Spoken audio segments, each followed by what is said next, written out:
Ok. Bueno, esa es la imagen del problema que tienen resuelto. En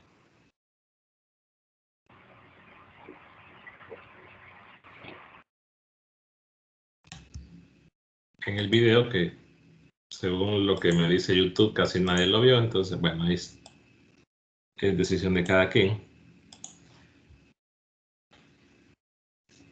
Pero igual, no sé, para aquellos que sí lo vieron, no sé si hay alguna pregunta.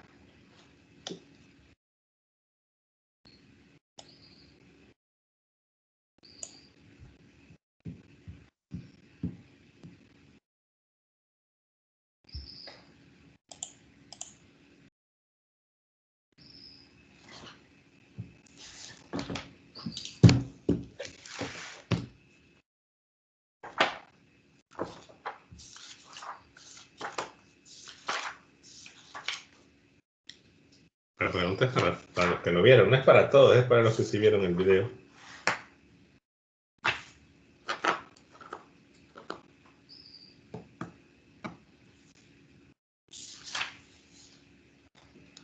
Bueno, algún problema que no sé si ya empezaron a estudiar, porque algunos han estado preguntando por Telegram.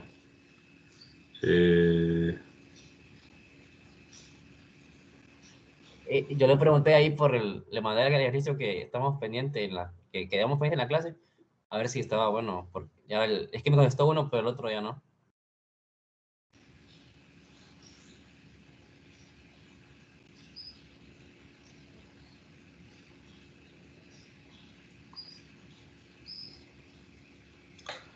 Déjeme ver.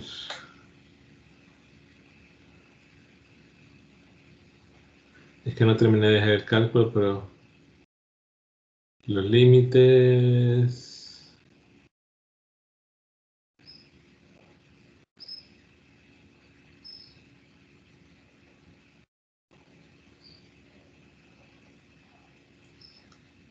Sí, creo que está bien. Está bien. Porque le queda igual en Z, ¿no? Y se le cancelan dos. Sí, está bien. Okay. Hoy me fijé, ¿no? Que en registro el sistema, es decir, ayer entré y hoy entré y aparecían menos. No sé si es algo del pago al laboratorio. Yo no sé realmente si le están cobrando laboratorios. No lo sé. Eso ya desde la universidad, decisión de ellos. Pero sí, hoy habían ya menos estudiantes. Para que verifiquen, ¿no? La forma 03, a ver si. Haz lo que tapa la pantalla.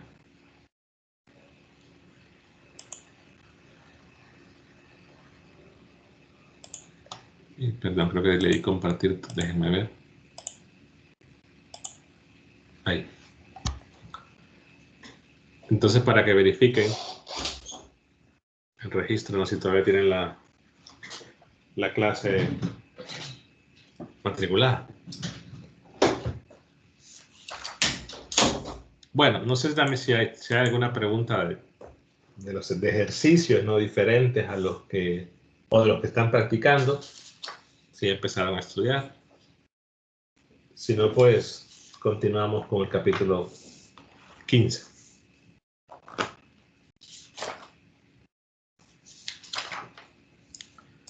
Alguien preguntó.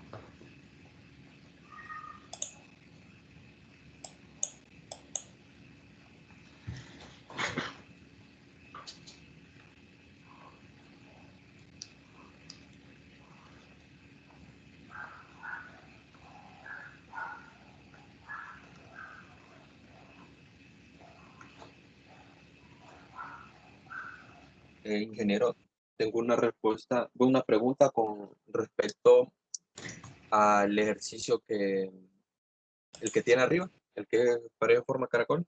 Ajá. Ese yo lo hice y aquí el radio está en función de teta. Al desarrollarlo, a mí me quedó una respuesta parecida que al que desarrolló usted, pero ese está en función de phi. Me quedó una respuesta parecida, pero en función de phi. Es decir, la integral le quedó en función de phi. Sí, a la respuesta de la integral me quedó en función de phi. La respuesta no le puede quedar en función de En phi. función de phi, en dirección de phi, perdón, en dirección de phi. Ah, en phi.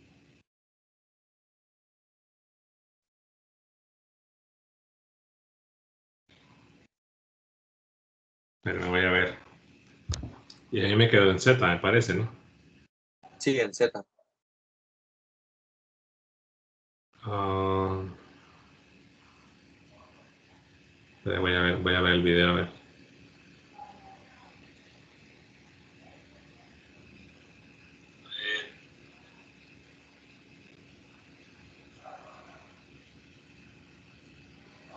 Sí, pero cuando das el producto cruz.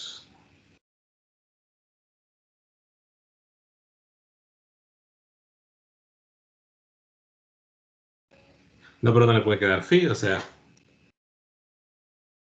solo considere que, ok, usted define un vector de posición, ¿no? Para Sí, un, el ejercicio yo lo planteé en esféricas. Lo desarrollé con coordenadas esféricas. pero es que al final, si usted tiene esféricas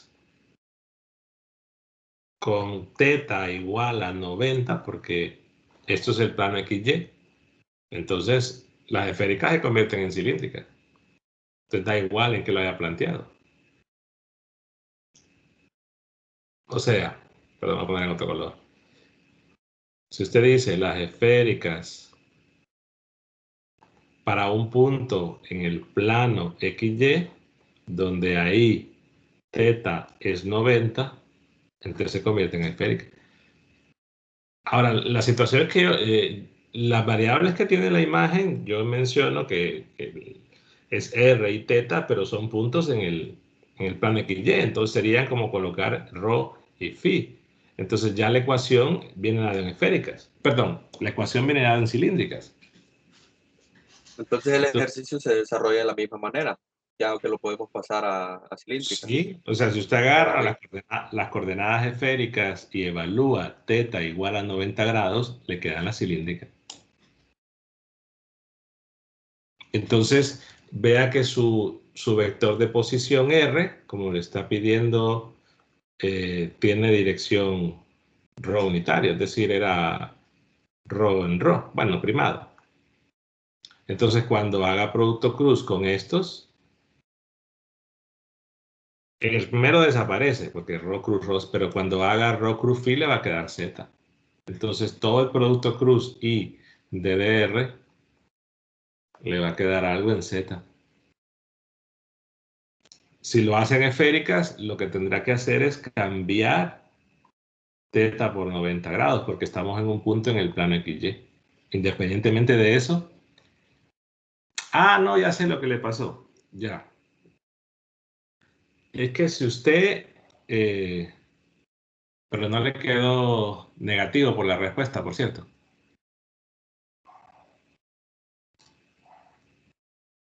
Sí, sí me quedó negativo. Ah, no, fue por eso. O sea, si usted agarra el vector, pero le quedó en teta unitario, me imagino. O en phi. Desde ahí ya lo tengo en phi unitario. No, es que tendría sentido que le quedase en teta unitario, porque el teta unitario, si usted evalúa en el plano XY, ese le queda menos z. Entonces, si lo trabajo en esféricas, tendrá sentido que le haya quedado en teta unitario, pero al evaluarlo en el plano XY es menos z. Ahora, si ya le quedó en phi, ya no hay forma. Ahí la opción que sería que me mande lo que hizo, una imagen por Telegram para yo verificar. Pero sí no puede quedarle en fin. En teta, repito, le puede quedar teta unitario, pero entendiendo que al evaluar en el plano XY le queda menos z. Pero phi ya no. Sí, sí, sí. No, pero sí entiendo cuando a lo que se refiere al principio, que el ejercicio se desarrolla de la manera en la que está el video, ya que se tomarían como cilíndricas al estar en el plano XY. Es que como hay una relación entre una variable distancia y una variable ángulo, entonces por eso es que la mejor opción cilíndrica. Ahora, si la ecuación fuera diferente, que dependiera de otras cosas, quizás no sería buena opción usar cilíndricas.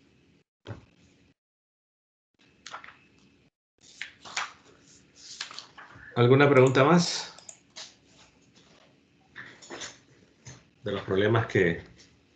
Claro, quizás sería conveniente que si hubiesen dudas de problemas que han empezado a trabajar, que las mandasen en el transcurso de la tarde y cuando ya estemos en la videoconferencia, pues para mí es más fácil responder porque voy viendo lo que tienen, qué les quedó y, y es más rápido.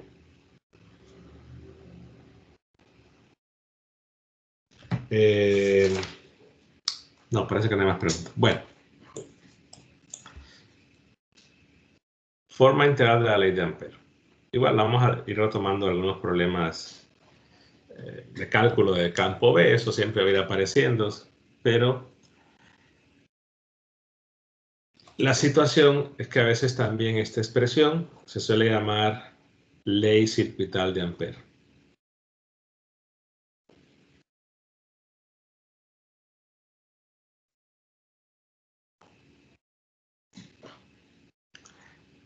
Recordemos algunas diferencias basado en lo que vieron en 321. ¿No? Recordemos que en 321 estaba la definición de un campo eléctrico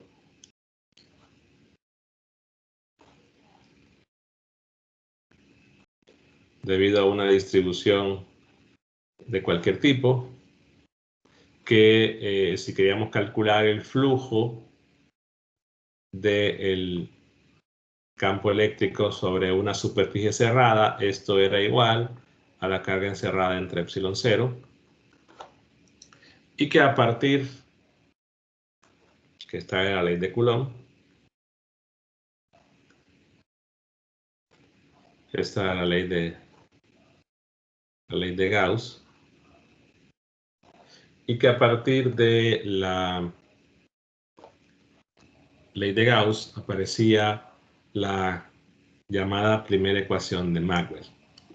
Quizás el llamarle primera era porque era la primera que aparecía como tal.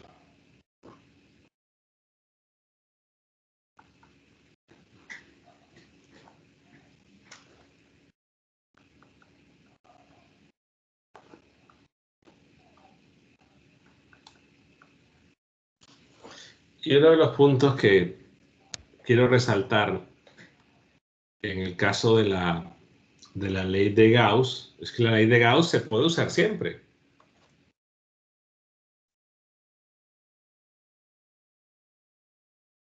Porque la ley de Gauss, como está planteada, resalta el hecho de que lo que estamos calculando es el flujo del campo eléctrico en una superficie cerrada cualquiera es igual a la carga encerrada por epsilon 0. Entonces siempre la podemos utilizar. Lo que pasa es, bajo ciertas circunstancias de simetría, la ley de Gauss se puede utilizar en algunos casos para despejar el campo eléctrico. Pero la ley de Gauss lo que afirma es que el flujo eléctrico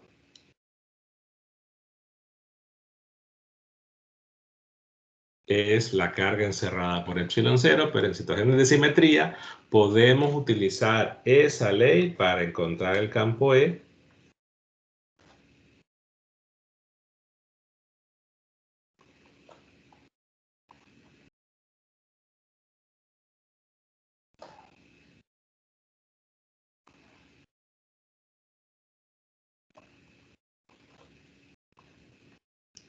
y resalto esa pequeña diferencia, que es uno de los conceptos que más dificultad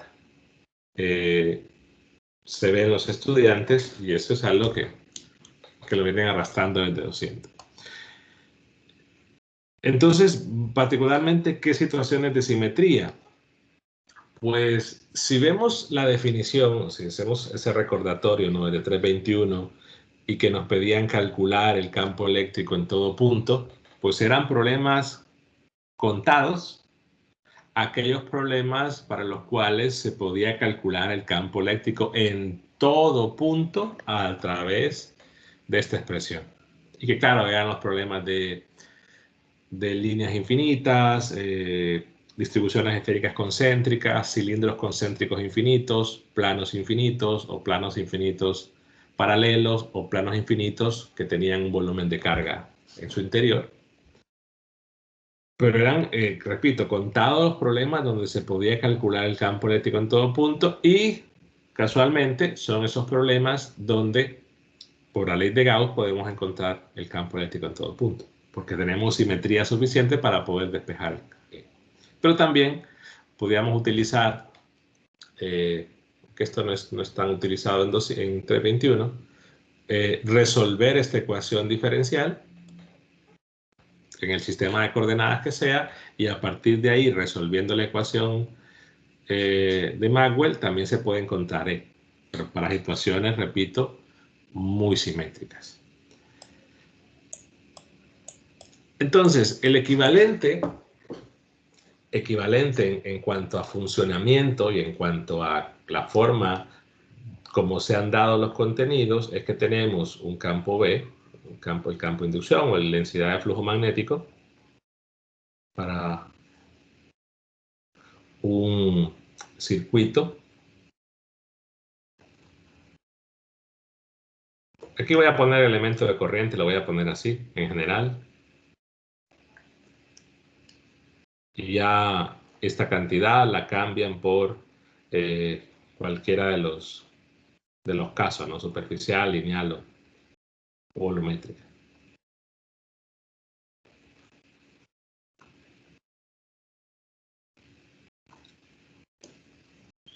Si pensamos en esos problemas o en los problemas donde podemos calcular el campo B en todo punto, hagamos la comparación porque en el caso de Gauss eran carga puntual, esferas concéntricas, líneas infinitas o planos infinitos paralelos o planos infinitos con volumen en su interior. Esos eran los problemas para los cuales se puede calcular el campo eléctrico en todo punto. Claro, sí en los problemas donde había densidades de carga cumplían con ciertas condiciones. Si la densidad, por ejemplo, si en una esfera la densidad de carga dependía de R, garantizado que podíamos calcular el campo en todo punto. Si dependía de teta o de phi, ya no. ¿Cuáles serían los problemas en el caso magnetostático para los cuales podemos calcular el B en todo punto? Si han visto los recursos y los documentos que están ahí, el primero es de un plano de corriente, ya sea superficial, los planos de corrientes, perdón, los dos planos y un volumen de densidad de carga volumétrica en el interior.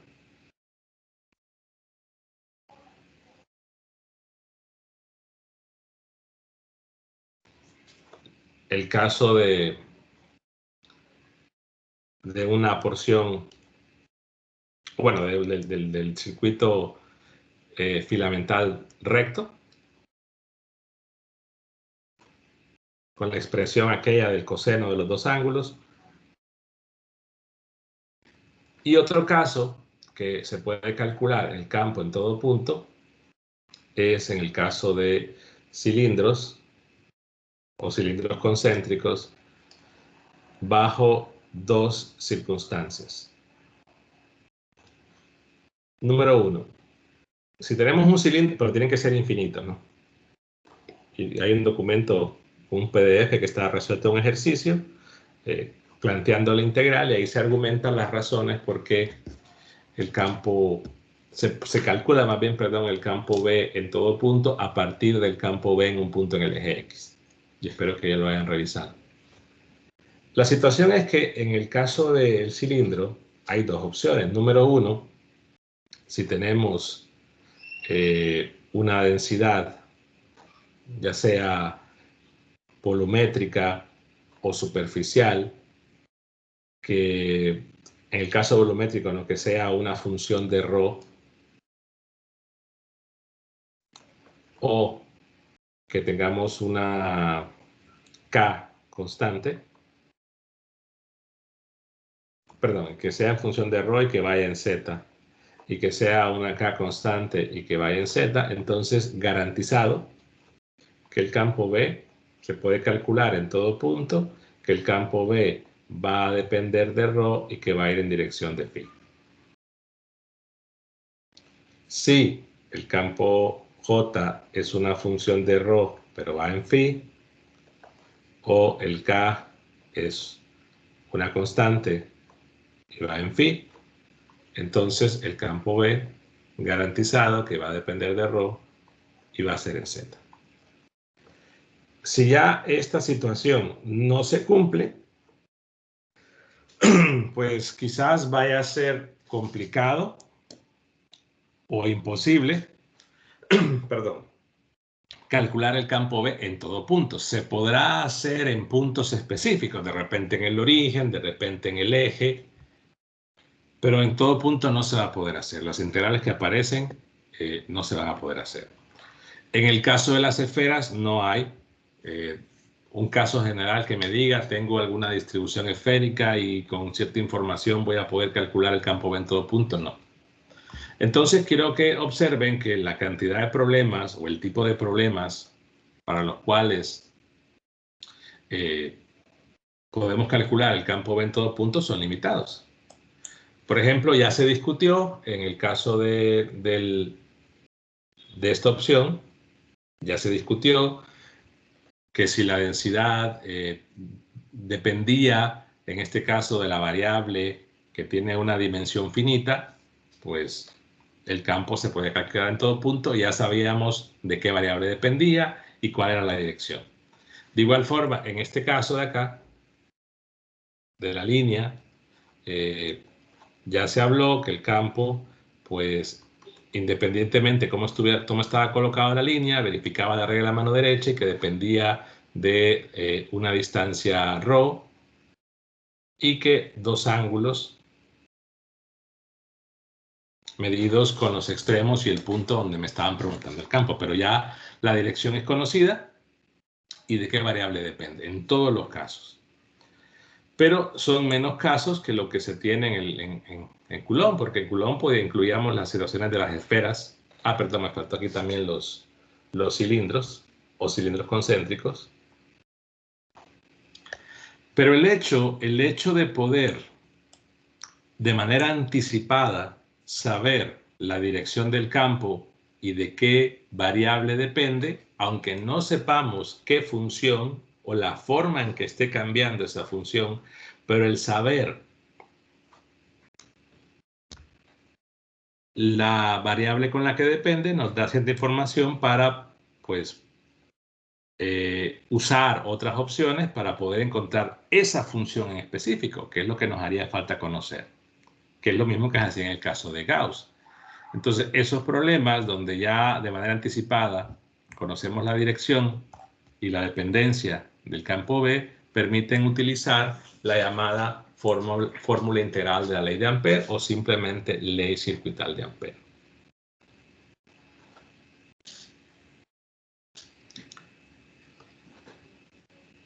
La equivalencia es, o la demostración, siempre dejo que la lean, así como la ley de Gauss tiene que ver con la medida de un ángulo sólido, eso es similar, pero la idea es que lo que se mide no es flujo. En el caso de la ley de Gauss, vean que es un flujo, Aquí es una circulación, es decir, es una integral de línea sobre un camino cerrado del campo B, y esto es igual a la constante mu sub 0 por una corriente encerrada.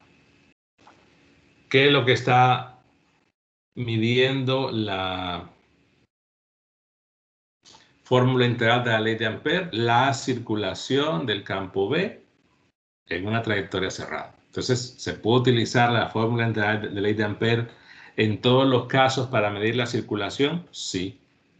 Ahora, si quisiéramos utilizar esa expresión para encontrar el campo B, ahí tendrán que ser pues condiciones bastante particulares.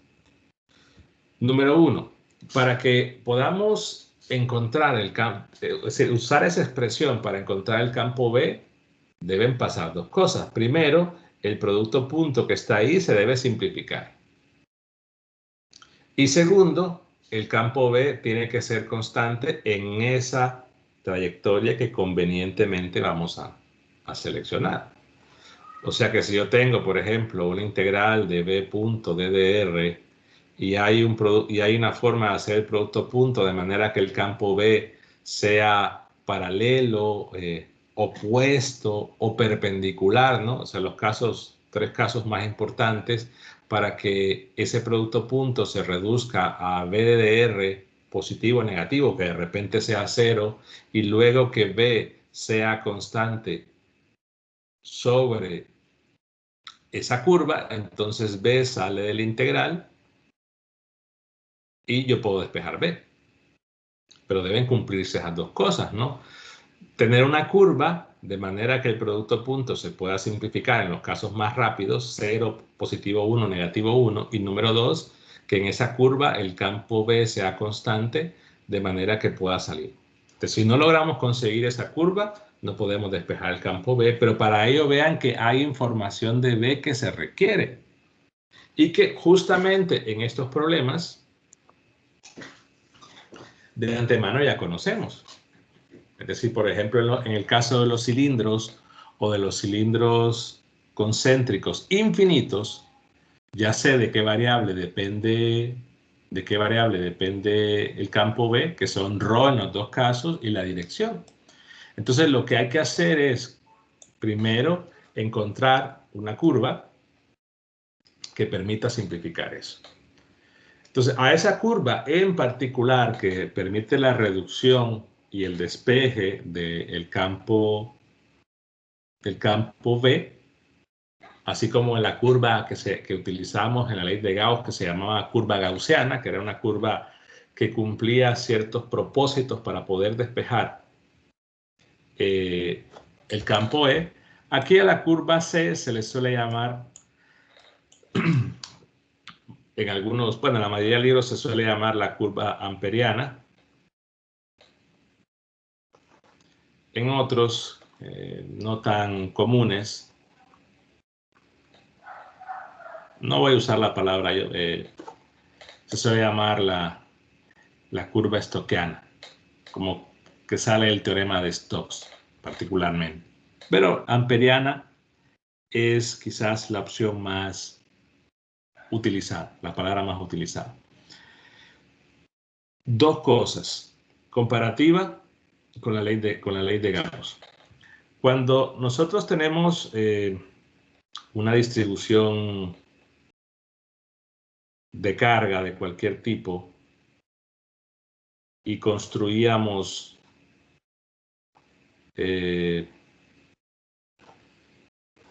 por ejemplo, tengo una distribución de carga y tenía una carga, imaginemos una carga puntual afuera, y tengo la superficie gaussiana que era esto.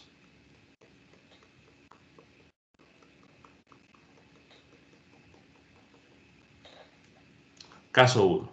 Y después que la superficie gaussiana sea esto.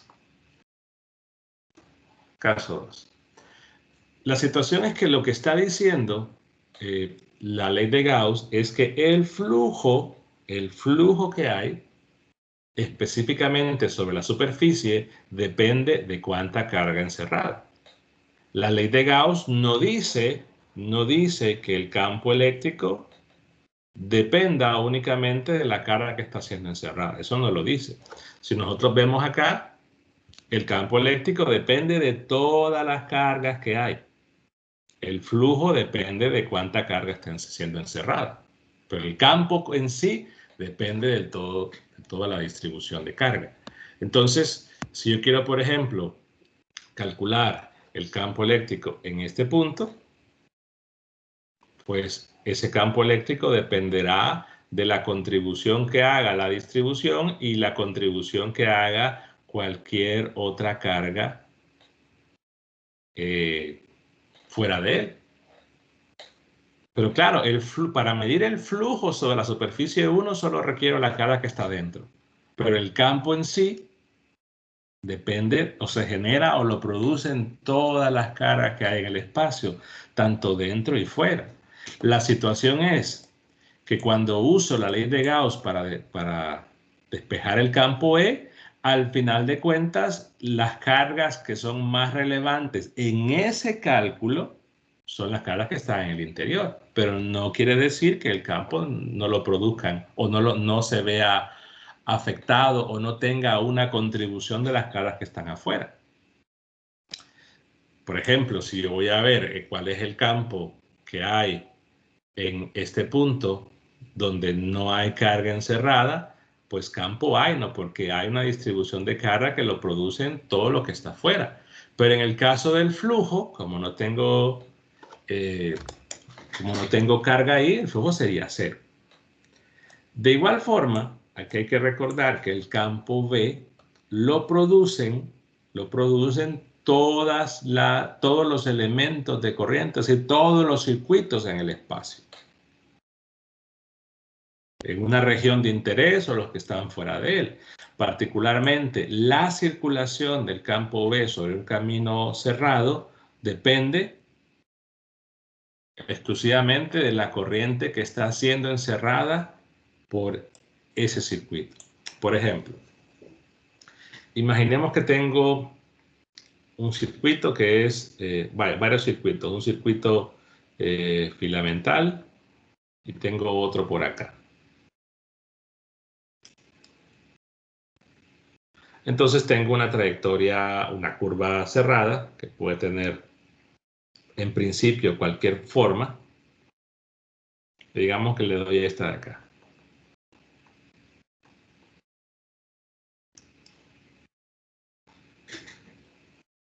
Voy a ponerle I1 y I2. Si yo quiero calcular, por ejemplo, el campo B en este punto, de acuerdo a lo que está establecido con la ley de Ampère, no forma integral de la ley de Ampère. Perdón. Aquí sería Biot-Savart, perdón.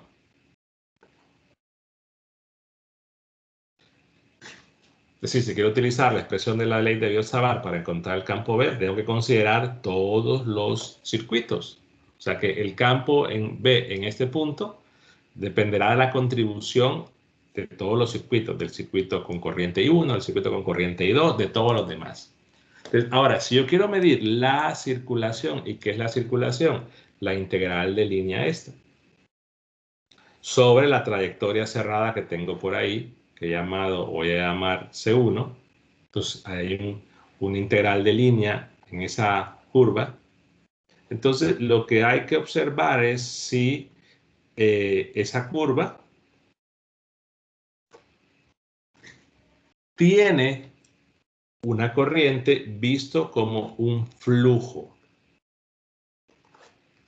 ¿En el qué sentido? Bueno, de que hay, recordemos que la corriente encerrada podría ser como flujo si hay una corriente filamental, si hay una corriente superficial que atraviesa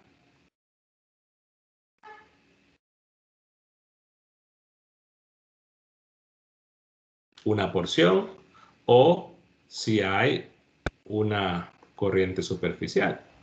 Entonces, por ejemplo, Si tengo una curva cualquiera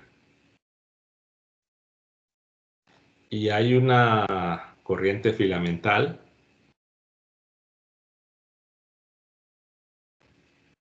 entonces ahí la corriente debido a esa filamental sería ahí.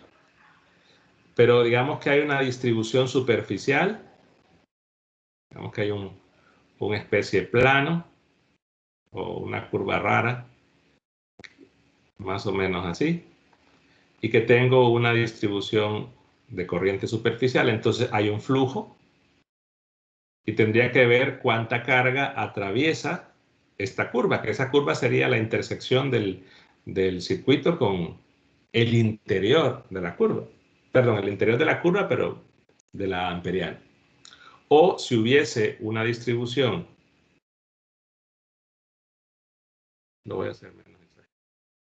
Si hubiese una distribución o una densidad de corriente volumétrica,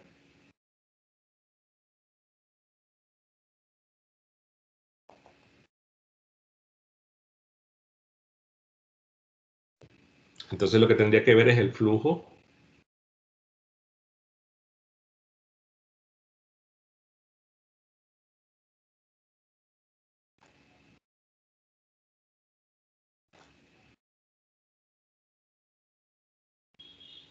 Entonces, cuando hablamos de corriente encerrada, se está diciendo que carga que atraviese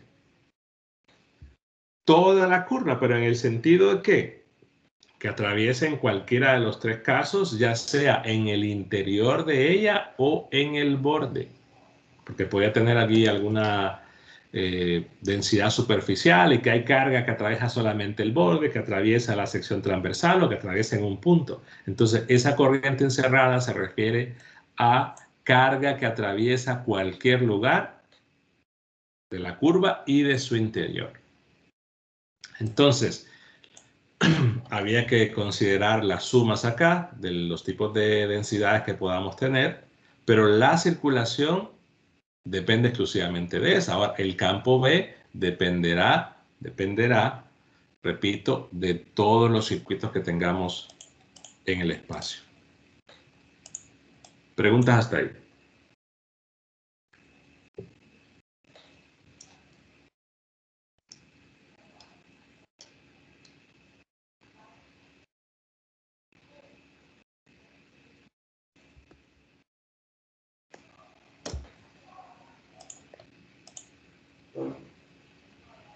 ¿Preguntas? Ingeniero, quizás lo que no me queda claro es... No le escuché.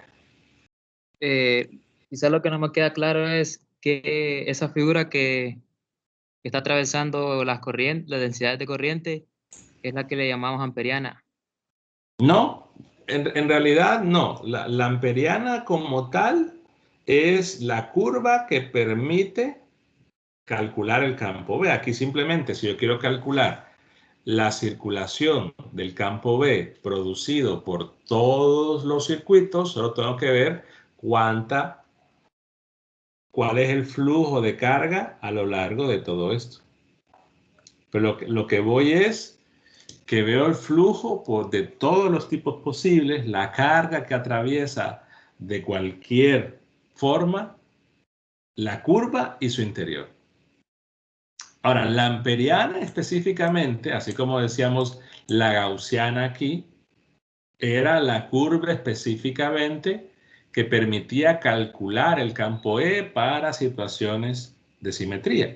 Recordemos que las gaussianas en el campo eléctrico eran o esferas o cilindros, la mayoría de los casos. Aquí, ¿cuál sería específicamente hablar de la amperiana? Lo que estoy resaltando aquí es que una confusión que se da es pensar que el campo B solo lo está generando los circuitos que atraviesan la curva. La curva en la cual estoy midiendo la circulación. El campo B en realidad lo genera todo.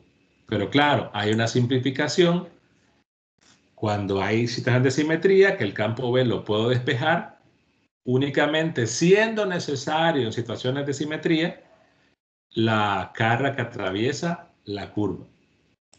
Entonces, ¿cuáles serían las selecciones de amperianas posibles acá? Número 1. En el caso de los cilindros, vimos que hay dos opciones.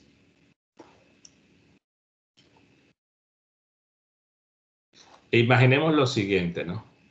Que tengo un cilindro infinito que son concéntricos. Da igual, pero el caso es el mismo. Si son concéntricos, entonces, por ejemplo, si tengo una densidad que era una función de ρ, que varía de cualquier forma con respecto de ρ, y va en Z, o tengo una densidad superficial que es constante y que va en phi. Perdón, en Z. O inclusive la línea, pero la lineal sería verlo en otro caso. También funciona que fuera una línea infinita. En esos casos, incluyendo el de la línea, el campo B depende únicamente de ρ y va en dirección de phi. Entonces, ¿qué se busca? ¿Cuál sería la elección de la que podemos apodar amperiana? La curva que permita que este B salga del integral, verificándose que el B o es paralelo, opuesto o perpendicular a tramos de esa curva amperiana o a toda la curva, y que además ese campo B sea constante sobre la curva. Entonces, si nosotros observamos que el campo B ya de antemano sabemos que la dirección es phi, pues podríamos buscar alguna curva que ese campo B fuera tangente a ella, o perpendicular u opuesto, cualquiera de las tres opciones, pero además, como sabemos de antemano que el campo depende de ρ, entonces también buscamos que ese campo sea constante en toda la curva. Entonces, si depende de ρ y la dirección es phi, ¿cuál debería ser la mejor opción para una curva de manera que el campo B sea tangente, perpendicular o opuesto, cualquiera de las opciones, la que más convenga, pero que además sea constante? Entonces, si depende de ρ, cualquier curva en la cual ρ sea constante, entonces esa componente va a ser constante a lo largo de la curva. ¿Cuál sería la opción para esa curva?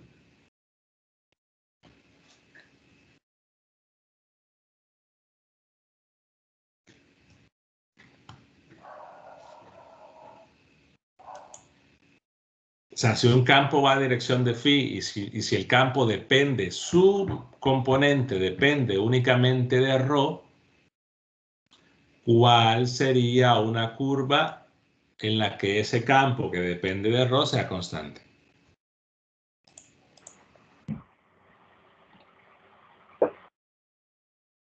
Claro, si yo construyo una curva donde la ρ es constante, como el campo B depende de ρ, entonces el campo B sobre esa curva sería constante. ¿Y cómo cumplo la otra? Bueno, con una trayectoria circular.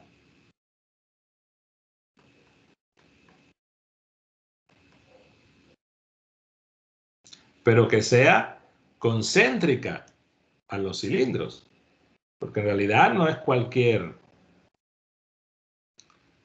trayectoria circular, tendría que ser una trayectoria circular concéntrica a los cilindros, de manera que esa trayectoria circular ubicada a cualquier altura, realmente la altura no genera diferencia, pero como es una curva para la cual ρ es constante, entonces el campo sobre la curva sería constante porque ρ es constante.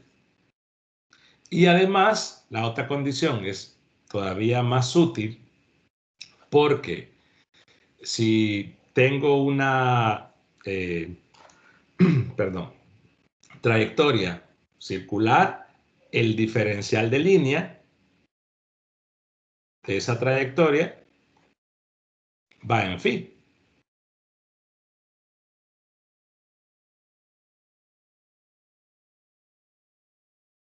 Y como el campo B va en dirección de phi, o podría ser en dirección de phi o en menos phi, dependerá de, por ejemplo, si el J va hacia arriba o va hacia abajo, recordemos la regla de la mano derecha, pero el campo B podría ir en dirección de phi o en dirección de menos phi, pero de igual forma el resultado del producto punto se va a simplificar a positivo 1 y a negativo 1. Entonces, imaginemos que el campo B va en dirección de phi. Entonces, es esa trayectoria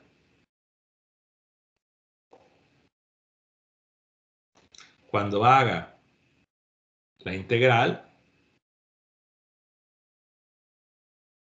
va a suceder que en el producto punto, dependiendo, ¿no?, del signo que tenga J o el signo que tenga K, pero el producto punto se desaparece. O se cambia por un signo más o menos, dependiendo, por lo que ya mencioné. Pero además, como el campo B depende de ρ y estamos en una curva donde ρ es constante, entonces el campo B sale del integral. Y eso es lo que se busca. ¿Y para qué queremos que se busque? Bueno, para despejarlo. Porque el otro lado sería mu por la corriente que está encerrando. Y después despejamos B. La situación es que como B ha salido, lo que me queda aquí es la longitud de la amperiana. Longitud de la curva. Longitud. Entonces, en este caso, como estamos considerando que nuestra curva amperiana es una trayectoria circular de radio ρ, la longitud es la longitud de la circunferencia, ¿no? Quedaría entonces B por 2pi ρ mu sub 0 por la corriente encerrada. Entonces, ¿cómo medimos la corriente encerrada?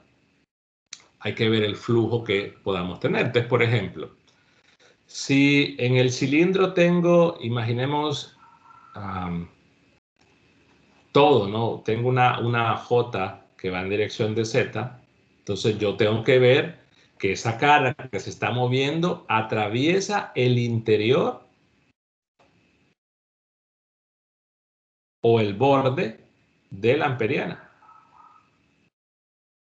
Claro, la amperiana es la curva, pero cuando mido el flujo, veo el flujo carga que atraviesa el interior o el borde. Entonces, si tengo una densidad volumétrica, entonces tendría carga que va a atravesar en esta parte. Entonces, en esto tengo, en esa región hay carga que pasó, la amperiana.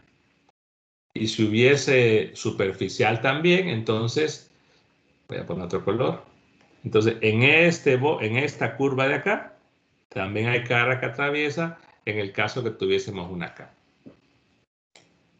Y así.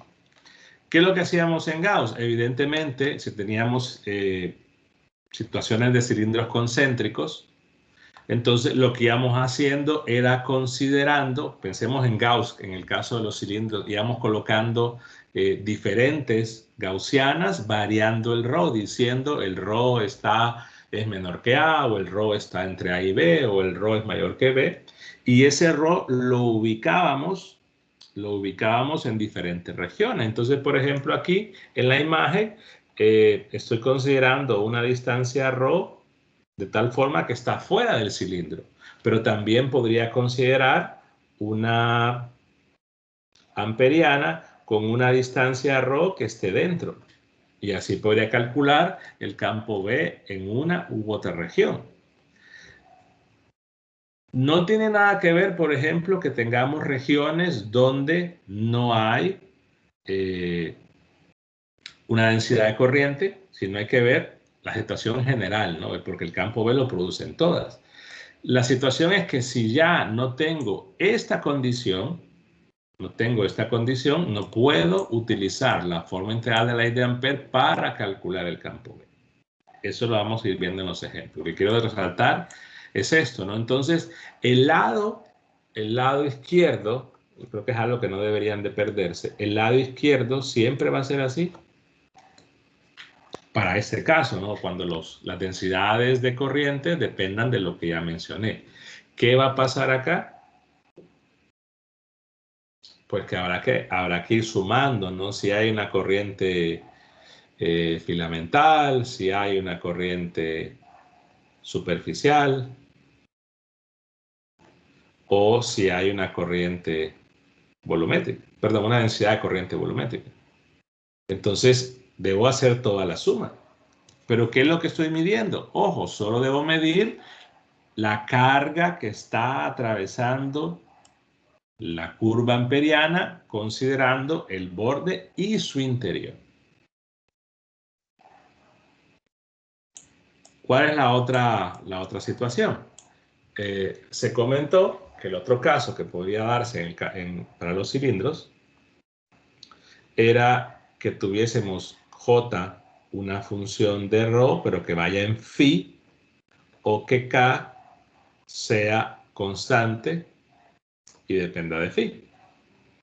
Si eso ocurre, está garantizado que el campo B va a depender de ρ y la dirección va a ser Z. Entonces voy a tener la misma geometría,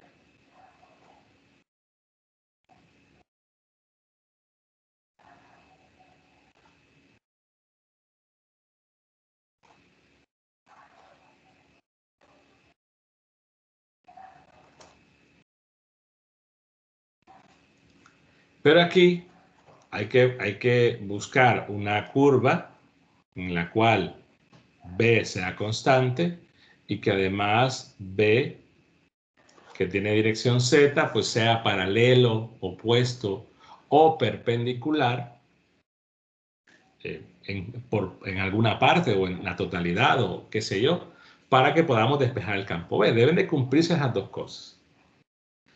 Entonces, ¿cuál sería la amperiana en este caso? Pues es una trayectoria rectangular,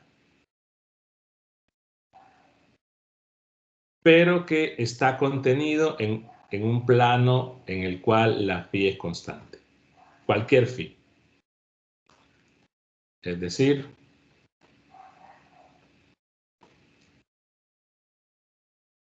hay un ángulo phi cualquiera. En realidad ese ángulo va a ser irrelevante qué ángulo es, se la pueden ubicar a cualquier ángulo phi. Aquí, justo en el plano, podría ser en el plano XZ o podría ser en el plano YZ, da igual. Claro, debe ser un cilindro infinito. Entonces, como tiene que ser una trayectoria cerrada, pues habrá que tomar una orientación. Digamos que tomo la orientación esta. Ya después en los ejemplos voy a comentar qué sucede si la cambian. Entonces, lo que tenemos es la curva, digamos que este es el ρ igual a 0 y tengo la curva así, con cierta orientación. ¿Dónde ubico el extremo derecho? ¿Dónde ubico el extremo izquierdo? Pues ya van a ver después qué es lo conveniente. La situación es que esta curva está formada por 4 tramos y que estamos diciendo que el campo B, que depende de ρ, va en dirección de Z. Entonces, por ejemplo, en el primer tramo, que es este, el campo B, pues imaginemos que es en Z hacia arriba, pero la dirección, obsérvese que coincide, o puede coincidir o puede ser opuesta, por la situación de que podría ir el campo B hacia abajo, pero sería una situación de más menos en el producto punto. Y como aquí estamos justamente en un ρ constante, que le puedo llamar ρ1, y vamos a decir, esta distancia ρ1, entonces como es constante en todos los puntos de la curva, el campo B ahí es constante. Entonces vean que tendríamos una situación de producto puntos de vectores paralelos y que el campo B es constante, entonces el campo B sale del integral. Lo mismo sucede en este extremo. El campo B podría ir hacia arriba en ese lugar o hacia abajo, pero va en Z. Entonces estamos en un punto ρ2 que también es constante en todos los puntos sobre la curva, y el campo B es paralelo u opuesto al DDR. ¿Qué sucede en los dos tramos de arriba y abajo? Pues ahí el DDR tiene una dirección, imaginemos aquí en ρ, abajo tiene una dirección en menos ρ, y el campo B, aunque el campo B va cambiando porque depende de ρ y los vectores que estoy dibujando están a diferente ρ, la situación es que el campo B ahí es perpendicular al diferencial de línea, tanto en la parte de arriba como en la parte de abajo. Entonces vean que siempre estoy dibujando el campo B en dirección Z. Entonces en la parte que tengo resaltado en celeste, el producto punto sería 0. Entonces ya para terminar, si yo planteo B igual, punto DDR igual a mu por la corriente encerrada, entonces son 4 tramos, incluso los puedo separar y decir B DDR 1 más B DDR2 más B DDR3 más B DDR4, pero al final, si le doy nombres a las trayectorias y digo que esta es la 1, esta es la 2, esta es la 3, esta es la 4, entonces la trayectoria es 2 y 4, como son perpendiculares el vector B con el diferencial de línea, independientemente de que B sea variable en toda esa parte, desaparece. Y en la parte 1, pues quedará el campo B evaluado en ese ρ1, que es constante, por la longitud de ese tramo, que le puedo llamar a esta longitud L. Ahora, en el caso de la región 3, suponiendo que el campo B va hacia arriba, entonces quedaría negativo o positivo, o cualquiera de las dos, dependiendo del signo, pero aquí como va opuesto al diferencial de línea, quedaría el campo B evaluado en el ρ2 multiplicado por la longitud de ese tramo nada más, igual a mu sub 0, la corriente encerrada. La situación entonces, con el término, es que el lado el lado izquierdo siempre va a ser igual. Lo que hay que ver es la corriente encerrada, es decir, la carga que está atravesando de cualquier tipo de densidad, el interior de la curva y su borde. Pero el lado izquierdo queda igual. Lo que habrá que ver es cómo seleccionar y dónde ubicar esos puntos ρ1 y ρ2. Bueno, pasé 2 minutos. ¿Se hay una pregunta?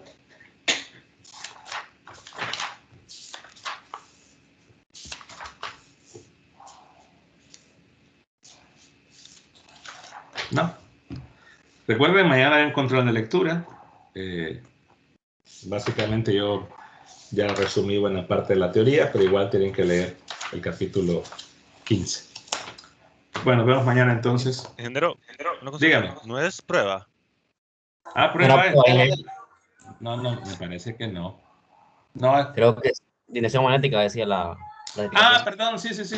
Creo que el control es para la siguiente semana. Bueno, mañana tienen una actividad. Recuerden que la actividad es la primera y va a estar habilitada desde las 7 hasta las 10 de la noche. De 7 no es en la hora clase, es decir, de 7 a 10 ustedes deciden en qué momento hacerla, pero tienen una hora. El control, perdón, es el lunes. Okay, bueno, feliz noche. Gracias. Bueno, buenas noches igual. Nos vemos mañana. Buenas noches.